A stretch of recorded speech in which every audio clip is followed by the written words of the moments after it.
Hey, what's going on? Welcome to yet another Q&A. I think this is the fourth one. I do a Q&A every month, in case you didn't know. You can find me on Twitter at musiciswin, and you can ask me a question by tweeting at me and using the hashtag AskTyler. That's where I got the questions for this month, so feel free to do that at any point, and let's get started with the questions. Michael Hunley asks, you can play in a band with any musicians, dead or alive. Who's in your band? I'm gonna have John Bonham on the drums. I'm going to have Eddie Van Halen as my backup guitar player because, you know, I'm the lead guy. I think I have Miles Kennedy as my singer. He's got a badass voice. Let's see, for bass, I think probably Flea would be cool. And I think I'd put Jordan Rudess on the keys.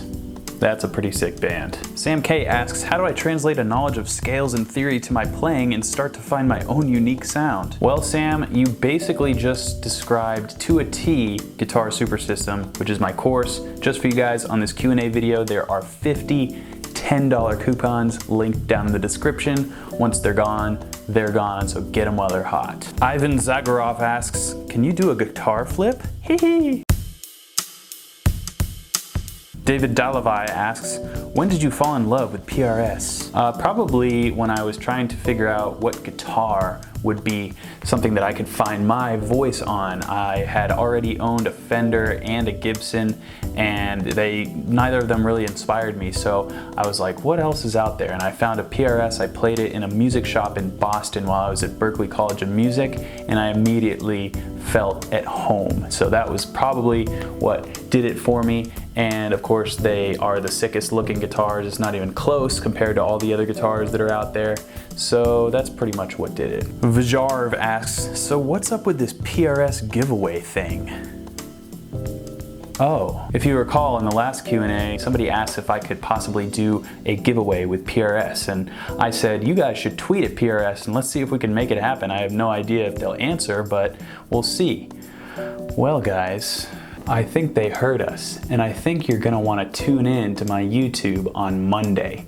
You might wanna click the little notification bell. That would probably be wise. Trung Nguyen asks, how to create chord progression for a song. I can manage to find the key, but I have trouble finding chord progressions. You should totally find the video on my YouTube channel called Circle of Fifths Secrets. It'll reveal everything you need to know about crafting a chord progression in any key you want. M asks, are there any pedals a guitarist must have? And what is your top 5 pedals? Well, I think you should definitely have a tuner, but in particular, I'll give you my top 2 pedals, basically 2 pedals that I'm really digging as of now. And this one is the Nemesis Delay by Source Audio. If you're looking for a delay pedal, get this one. And for distortion, I just got sent this, the Heavy by Empress Effects. If I were to compare my guitar tone to a military unit, I would say it makes your guitar tone into a tank. So definitely recommend this if you're looking for some high gain. Thomas Campbell asks, hello, what is the best approach to getting a grasp on playing some simple jazz? I want to play like Danny Gatton. Well, you should check out my free jazz guitar course. It's going to be released at the end of this month, maybe early April. I am actually moving from this lovely apartment into a new house, so I will probably be able to get this course out by the end of the month. I know I was saying mid-March. It's getting pushed back a little bit because of the move, but I promise it'll be out before you know it, and you will be enjoying many new jazz stylings in your guitar repertoire. Bjarn Makiels asks, what inspired you to start playing music? Well, I heard Eruption and Cliffs of Dover for the first time ever back to back. So if that doesn't turn you into a guitar player, I don't think anything will. Mr. Fusick asks, what is love? Bruno asks, if you could pick one, which one? Improv like Hendrix, be creative like Morello, shred like Steve Vai, or Stevie Ray Vaughan interpretation? Well, I can already do all of those things, so I don't know what to say. Devin asks, have you ever thought of making an instrumental album? Because I would definitely listen to it. Yes, I have thought about it, and I will do it one day when time allows. I want to spend a lot of time getting a lot better at guitar and leaving it all out there, so to speak.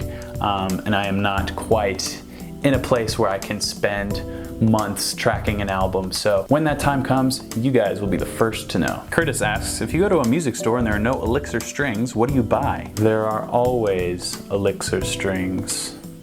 Josh asks, what scales are important to learn after the pentatonic? Is major scale the best option? Yes, absolutely. You should definitely learn the major scale after you learn the pentatonic scale, or even before it. If you want to learn the major scale from me, you should take my course, Guitar Super System, linked down in the description for $10, only 50 coupons available.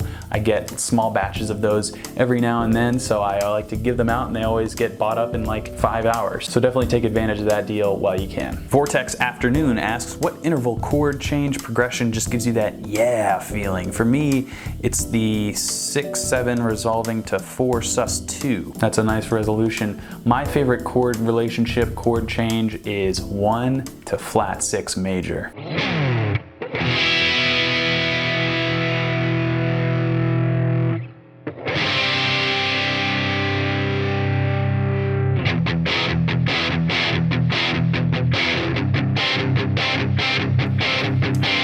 Alex Maincast asks, name 3 most important things in music theory for guitar players to know. Love your work, man. Thanks. The most important things or sections of music theory I would say are scales, chords, and arpeggios, all of which are taught in depth in Guitar Super System, which is linked down below for $10. Kevin Menezes asks, do you still love me? Yes. All right, guys, that is gonna do it for this month's Q&A. Thanks for writing in your questions. If I didn't get to yours, sorry about that, but there's usually a good chance that I've already answered your question in previous Q&A videos, so go find those here on my YouTube channel if you're interested in doing that. Also, like I said in the middle of this video, I think it would be wise if you tuned into my YouTube channel around Monday at 7 a.m. Eastern Time. There might be a nice, big, juicy announcement that would be in your best interest to hear. Bye.